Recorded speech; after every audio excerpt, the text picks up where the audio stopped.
Halo teman-teman, kita bertemu kembali di dalam channel YouTube saya, Januari Sihotang, sebuah channel YouTube yang fokus di bidang ilmu hukum, dunia kampus, dan juga dunia literasi. Kali ini saya masih tetap membagikan inspirasi judul-judul skripsi kepada Anda, dan kali ini kita sudah memasuki bagian yang ke-17. Kita langsung saja ke judul yang pertama. Ini bisa Anda masukkan di dalam bidang hukum acara ataupun di bidang hukum acara perdata, pidana, atau terserah Anda.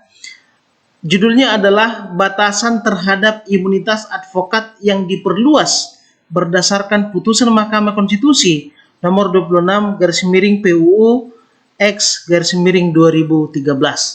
Jadi kalau kita berbicara mengenai hak imunitas daripada seorang advokat, itu bisa Anda temukan di dalam pasal 16 Undang-Undang Advokat, di mana di sana diatur bahwa seorang advokat ketika akan menjalankan tugasnya di dalam membela klien tidak bisa dituntut secara pidana maupun secara perdata, baik di dalam maupun di luar pengadilan.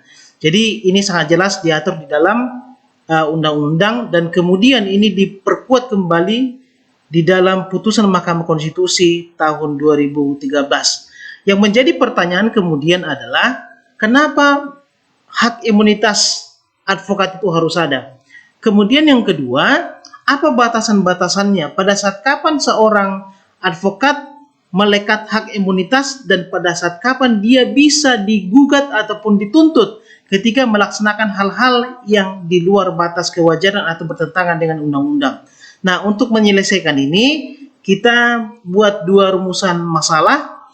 Yang pertama, mengapa diperlukan imunitas advokat dalam sistem hukum Indonesia? Jadi kalau dikatakan alasannya ini kan banyak ya, karena bagaimanapun ketika seseorang advokat membela kliennya, bisa saja ada tanda kutip kesalahan-kesalahan informasi dan segala macam. Kalau misalnya seorang advokat tidak memiliki hak imunitas, ya bisa saja advokat tersebut dikenakan undang-undang ITE, pencemaran nama baik, dan segala macam. Itu ya. Kemudian rumusan masalah yang kedua, apakah yang menjadi batasan imunitas advokat dalam melaksanakan profesinya di dalam maupun di luar pengadilan? Jadi kalau yang menjadi batasannya tentu yang pertama adalah kode etik profesi daripada advokat itu sendiri, ya. Kemudian yang kedua, peraturan perundang-undangan, dan yang ketiga adalah adanya itikat baik. Kalau terkait dengan kode etik profesi advokat dan peraturan perundang-undangan itu sudah jelas ya. Yang menjadi pertanyaan kemudian adalah bagaimana mengukur itikat baik dari tindakan seorang advokat ketika membela kliennya. Kita lanjut ke judul yang kedua, ini di dalam mata kuliah atau di bagian hukum hak kekayaan intelektual atau HAKI. Judulnya adalah perlindungan hukum terhadap hak pencipta software yang nomor serialnya dikomersialkan tanpa hak di cyberspace berdasarkan Undang-Undang nomor 28 tahun 2014 tentang hak cipta. Jadi kalau kita berbicara mengenai HAKI, terutama hak cipta, dikenal ada yang namanya hak ekonomi dan juga hak moral. Kalau dikatakan hak moral berarti harus ada pengakuan bahwa pencipta dari satu karya itu adalah si A, si B, dan segala macam. Sedangkan hak ekonomi adalah seseorang yang tidak menjadi pencipta ataupun pemegang hak cipta dari ciptaan itu seharusnya tidak bisa mendapatkan manfaat ekonomi dari ciptaan tersebut. Makanya kalau ada orang lain yang mencoba untuk mengkomersialkan sesuatu yang bukan hak ciptaannya, maka sesungguhnya dia sudah melanggar yang dinamakan dengan hak ekonomi dari sebuah ciptaan. Nah, untuk menganalisis ini kita masukkan dua rumusan masalah. Yang pertama, bagaimana pengaturan terhadap hak pencipta software berdasarkan Undang-Undang nomor 28 tahun 2014 tentang hak cipta. Ini sudah diatur dengan baik, silakan Anda kaji nanti.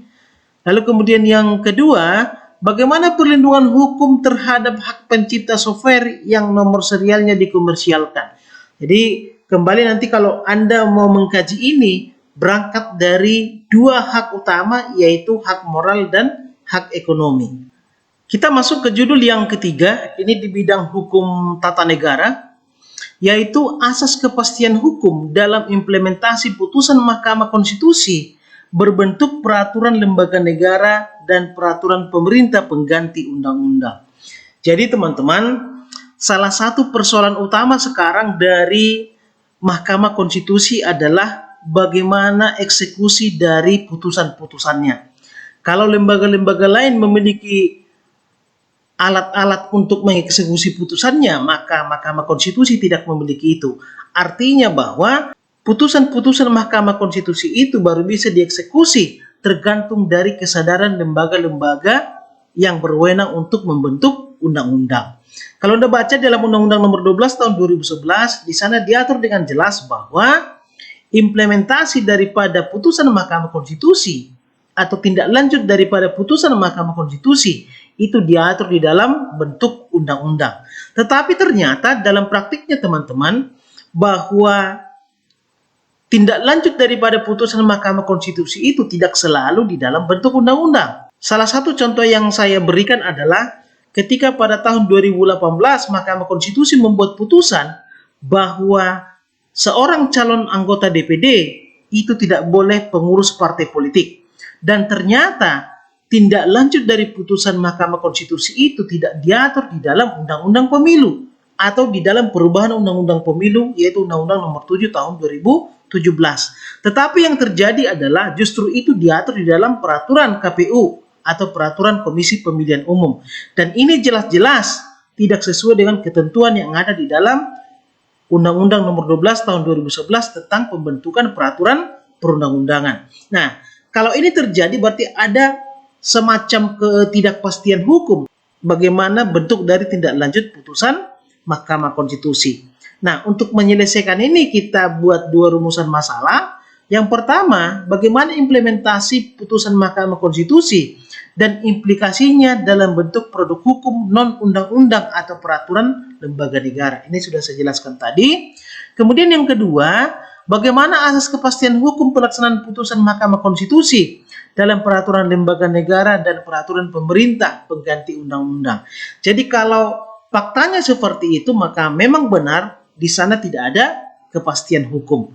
Nah, inilah yang sebenarnya sedang dikaji sekarang di dalam sistem ketatanegaraan kita. Bagaimana implikasi daripada putusan Mahkamah Konstitusi, bagaimana caranya supaya putusan Mahkamah Konstitusi itu bisa ditindaklanjuti demi sebuah kepastian hukum di dalam sistem perundang-undangan kita. Kita masuk ke judul yang keempat, ini bisa dimasukkan di dalam hukum bisnis ataupun di dalam hukum administrasi negara. Judulnya adalah penerapan prinsip-prinsip Good Corporate Governance atau GCG dalam pengadaan barang dan jasa secara elektronik atau e-procurement di lingkungan badan usaha milik negara atau BUMN. Jadi yang menarik sekarang yang perlu kita lihat adalah ada perbedaan di dalam pengadaan barang dan jasa di perusahaan swasta dengan di BUMN. Perbedaannya adalah bahwa di BUMN itu harus menerapkan yang namanya Good Corporate Governance, yaitu GCG. Kenapa demikian? Karena memang kita tahu bahwa BUMN ini sesungguhnya adalah badan hukum publik yang segala tindakannya itu harus bisa diakses oleh publik atau dia harus transparan. Makanya kemudian untuk meneliti ini kita bisa membuat dua rumusan masalah. Yang pertama, bagaimana penerapan prinsip GCG dalam pengadaan barang dan jasa di lingkungan BUMN. Jadi kalau misalnya Anda mau meneliti ini, silakan diteliti, baik itu secara normatif maupun empiris. Kalau empiris tentu Anda harus mampu untuk mengambil data dari BUMN, termasuk juga dengan mewawancarai orang-orang yang memiliki kedudukan yang penting di dalam pengadaan barang dan jasa di BUMN. Kemudian yang kedua, bagaimana upaya hukum para pihak yang dirugikan atas tidak terlaksananya prinsip transparansi dalam pengadaan barang dan atau jasa di lingkungan BUMN. Jadi saya katakan tadi salah satu prinsip utama yang harus diterapkan dalam GCG adalah adanya prinsip transparansi. Kalau misalnya lah di dalam pengadaan barang dan jasa itu tidak ada prinsip transparansi, kira-kira apa upaya hukum yang bisa dilakukan oleh para pihak yang merasa dirugikan? Nah, tentu ada beberapa jalur yang bisa digunakan ke sini. Kalau memang di sana ada potensi korupsi, penyuapan dan lain-lain, bisa langsung ke KPK atau lembaga penegak hukum.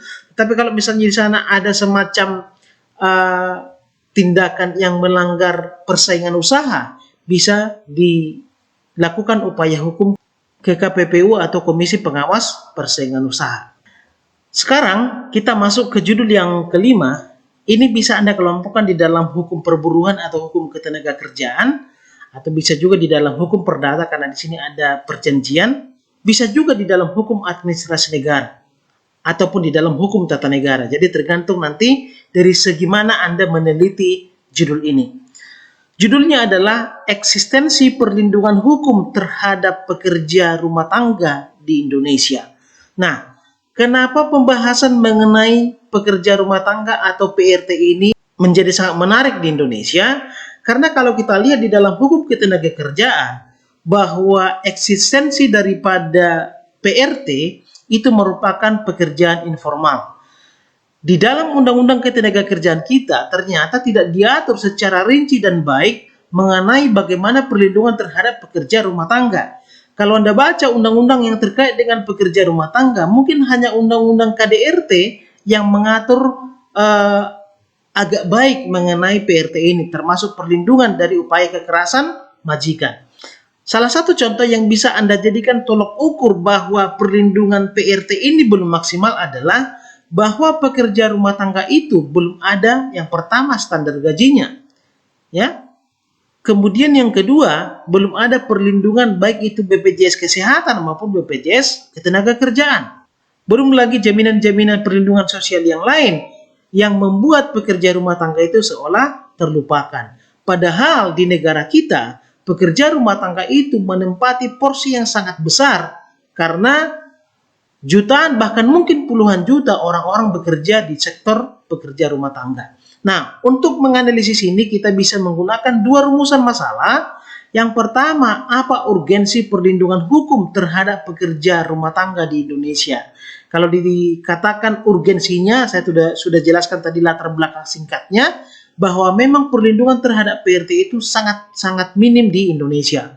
Kemudian yang kedua, bagaimana perlindungan hukum terhadap pekerja rumah tangga di Indonesia?